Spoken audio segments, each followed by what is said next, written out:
গ্রীষ্মকাল পড়তে না পড়তেই পানির পরিমাণ কেমন যেন উ করে কমেই চলেছে। নদীর পাড়টা ভালো মতো দেখলেই বোঝা যায় যে পানি কতটুকু কমেছে। গত বছর গ্রামের মানুষ খরায় কত কষ্টই না করেছিল, সেসব ঘটনা মনে পড়লেই বুকের ভেতরটা মোচড় দিয়ে ওঠে। বিধাতা, সবকিছুই তোমার হাতে, তুমি দয়া করে এবার আর খরা দিও না। না, এখানে আর দাঁড়িয়ে থেকে লাভ নেই, পানিটা নিয়ে বাড়িতে তাড়াতাড়ি ফিরতে হবে আমায়। বাড়িতে আমার কত কাজ। এই মেয়ে লতা, দাঁড়া, তোর সাথে আমার কথা আছে। কি কথা কমলা কাকি, বলো আমায়। তোর বাবা ভিখারি দিনু আমার কাছ থেকে সেই 5 মাস আগে 200 টাকা ধার করেছিল। এখন পর্যন্ত সেই টাকাটা দেওয়ার তো নাম গন্ধই নেই। তোর বাবাকে তো খুঁজেই পাচ্ছি না আমি। আজ এক্ষুনি তুই আমাকে টাকাটা দিয়ে তারপর বাড়িতে যেতে পারবি এখান দিয়ে, না হলে আজ আর তোকে ছাড়ছি না। তোদের মতো ভিখারিদের এই গ্রামে রাখাটাই আমাদের ভুল। বাপটা তো সারাদিন ভিক্ষেই করে, আর মেয়েকে দেখো রাজকুমারীর মতো ঘুরে বেড়াচ্ছে। ঢং দেখলে বাঁচি না। তাড়াতাড়ি এক্ষুনি আমাকে টাকাটা দে বের করে, না হলে কিন্তু তোর আর তোর বাবার খবর করে দেব। কি বলছো এসব কাকিমা? আমি এখন টাকা কোথায় পাবো? আর আমি নদী থেকে জল আনতে গিয়েছিলাম, আমি ঘুরে বেড়াচ্ছি না। কাকিমা, আমাদেরকে আর কিছুটা দিন সময় দিন, আপনার সকল টাকাই শোধ করে দেব। খুবই অভাবের মধ্যে দিন যাপন করছি কাকিমা, একটু দয়া করুন আমাদেরকে। আর আপনারা তো অনেক ধনী কাকিমা, 200 টাকার জন্য আপনাদের জীবন তো আটকে থাকবে না, একটু সময় দিন কাকিমা। কি ভিখারির মেয়ে হই এত বড় বড় কথা বলছিস? তোদের ঘরে খাবার ছিল না বলে তোর বাবা আমার হাতে পায়ে ধরে টাকাটা নিয়েছিল, বলেছিল 1 মাসের ভিতরেই দিয়ে দেবে, কিন্তু 5টা মাস হয়ে গেল, এখন টাকা দেওয়ার খবরটি পর্যন্ত নেই। কিন্তু শুনে রাখ মেয়ে, খুব তাড়াতাড়ি কিন্তু তোদেরকে আমরা গ্রাম ছাড়া করব। তোর বাবা আরো অনেকের কাছ থেকেই টাকা নিয়েছে, কিন্তু টাকা দেয়নি।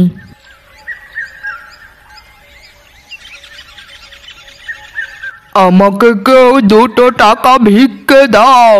2 টাকা ভিক্ষে দিলে তোমাকে বিধাতা মঙ্গল করবে। কেউ কি নেই আমাকে 2 টাকা ভিক্ষে দেওয়ার? ও বাবা, ও মা, 2 টাকা দাও না। 2 টাকা দিলে তোমাদের সম্পদ কমে যাবে না। এই ভিখারিকে একটু দয়া করো। এই ভিখারি দিনু, তোমাকে কতদিন বলেছি যে রাস্তার পাশে এখানটায় ভিক্ষে করতে বসবে না? গত 7-8টা দিন ধরে বলছি যে এখানে ভিক্ষে করতে বসো না। আমার কথা কি তোমার কান পর্যন্ত পৌঁছায় না? বাবা, আমি বড় মানুষ, 2 টাকা ভিক্ষে করে সংসারটা চালাই। দয়া করে আমাকে এখান থেকে উঠিয়ে দিও না বাবা। আমার ঘরে একটা মেয়ে আছে, তাকে কি খাওয়াবো ভিক্ষে না করলে? কোনো কাজও করতে পারি না এই বুড়ো শরীর নিয়ে। তুমি কি বুড়ো না মরা সেটা তো আমাদের দেখার বিষয় নয়। তোমাকে বলেছি যখন এখানে ভিক্ষা করা যাবে না, ব্যাস এখান থেকে উঠে যাও বলছি। আমাকে আরেকটাও কথা বলিও না, আমি কিন্তু ভিক্ষের থালাটাও পর্যন্ত রেখে দেব। না না বাবা, এই কাজটা করো না, আমরা না খেতে পেয়ে মরে যাব। আমি চলে যাচ্ছি, আর কোনোদিনও এখানে বসে ভিক্ষে করব না, কথা দিলাম তোমায় বাবা। মা লতা, আমাকে 2টো খেতে দে মা, আমার খুবই খিদে পেয়েছে, সারাদিন কিচ্ছু খাইনি। যে জায়গায় প্রত্যেক দিন ভিক্ষে করতাম সেই জায়গায় আমাকে আর লোকজন বসতে দিচ্ছে না।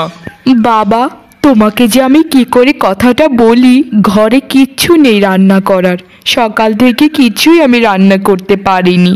আজ কমলা কাকি আমাকে যা নয় তাই বলেছে বাবা। ওনার ধারের 200 টাকা খুব তাড়াতাড়ি দিয়ে দিতে বলেছে, না হলে নাকি আমাদের গ্রাম ছাড়া করবে। আর তোমাকে কত দিন বলেছি বাবা যে তুমি ভিক্ষে আর করো না, মানুষ তো আমাকে কত কিছুই বলে, যে ঘরে একটা দস্যি মেয়ে থাকতে বাবাকে দিয়ে ভিক্ষে করায়। আমার এসব কথা সহ্য হয় না বাবা, দয়া করে তুমি আর ভিক্ষা করো না। তোকে আমার দিব্যে রইল মা, তুই কিন্তু কোনোদিনও কাজ করার কথা মুখ দিয়েও আনবি না। আমার মেয়ে কারো বাড়িতে কাজ করবে না। এইসব কথা বললে হয় না বাবা, এভাবে তো আর পেট চলবে না। দুদিন পর যখন গ্রামবাসী আসবে আমাদের কাছে ধারের টাকা নিতে, তখন আমরা টাকা কোথা থেকে দেব বাবা? আবেগ দিয়ে জীবন চলে না বাবা। আমি বড় হয়েছি, আমি কাজ করতে পারি। তোমারও তো বয়স কম হয়নি বাবা, আর কত করবে আমার জন্য? আমি আজ থেকে কাজ খোঁজা শুরু করব। তুমি আমাকে আর একটা কথাও বলবে না বাবা। তোমার দিব্যি তুমি উঠিয়ে নাও বাবা, উঠিয়ে নাও। ঠিক আছে মা, তুই যা ভালো মনে করিস তাই হবে। কাজ তুই খোঁজা শুরু কর। যাক, অবশেষে বাবাকে তো রাজি করানো গেল। আমি যদি খুব মন দিয়ে কাজ করি তাহলে খুব তাড়াতাড়ি ধারগুলো শোধ করতে পারবো। মনটা এখন একটু হালকা লাগছে। তবে একটাই সমস্যা, এই গ্রামে কেউই আমাকে কাজ দিতে চাইবে না। আমাকে পাশের গ্রামে যেতে হবে। কাজ করতে হলে 2 গ্রাম পেরিয়েও আমি যেতে রাজি আছি। এই, তুই ভিখারির মেয়ে লতা না? তুই কি আর গ্রামে কোনো পুকুর পাসনি? তুই আমার পুকুরে কি করছিস? এই ভিখারির মেয়ে, ছি ছি ছি ছি ছি, আমার পুকুরটা নোংরা করে দিল। তোর হাতের ছোঁয়ায় আমার মাছগুলো না মরে যায়। তোর বাবার কাছে আমি 50 টাকা ধার পাই, সেই টাকাটা কোথায় রে? তোরা বাবা মেয়ে 2 ভিখারি মিলে এই গ্রামে ধার করে গ্রামটাকে নষ্ট করে ফেলেছিস। কাকিমা, আপনি আবার কবে ধার পান? আমার বাবা যাদের কাছে ধার করেছিল সবারই নামই তো আমাকে বলেছে, আপনার নাম তো আমি শুনিনি। আপনার কথা ভুল হচ্ছে কাকিমা, আমাদের কাছে আপনি কোনো টাকাই পান না। আমাদের কাছে কমলা কাকি, রবিন চাচা আর খালেক বাই সহ কিছু মানুষই টাকা পায়। কি, তোর মতো ভিখারির মেয়ে হয়ে আমাকে সন্দেহ করছিস? তোর এত বড় সাহস! তোদের খুব তাড়াতাড়ি একটা ব্যবস্থা করব আমরা, বুঝেছিস? খুব তাড়াতাড়ি গ্রামবাসীরা সবাই মিলে তোদেরকে ঘর ছাড়া করব। তোর ওই বাসন কুসন এখানেই রেখে আমার পুকুর থেকে চলে যা তুই, ওগুলো তোকে নিতে দেব না। এতটা নিষ্ঠুর হবেন না কাকিমা, এগুলো আমার মায়ের হাতের। মায়ের স্মৃতিগুলো আমার কাছে থাকতে দিন দয়া করে। নিষ্ঠুরতা কি দেখেছিস? এখন থেকে দেখবি নিষ্ঠুর কাকে বলে। এগুলো রেখে তাড়াতাড়ি এখান থেকে যা, না হলে কিন্তু লোকজন ডাকবো আমি। এই ভিখারি দিনু, আমাদেরকে তাড়াতাড়ি ধারের টাকাটা দে, না হলে কিন্তু ঘাড় ধাক্কা দিয়ে গ্রাম ছাড়া করব তোদের দুজনকে। তোদের অনেক সাহস হয়ে গেছে, মানুষদেরকে মানুষ মনে করিস না।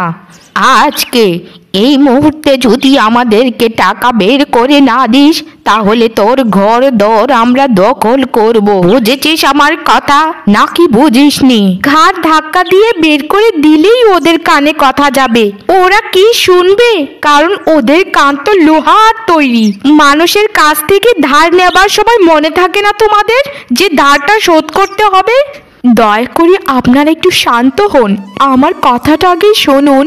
আমি পাশের গ্রামে একটা কাজ পেয়েছি, আগামী মাসে বেতন পেলে সকলের টাকাই শোধ করে দেব। তখনও যদি না দেই তখন আমাদেরকে ঘাড় ধাক্কা দিয়ে ঘর থেকে তাড়িয়ে দিবেন, আমরা তখন মাথা পেতে নেব।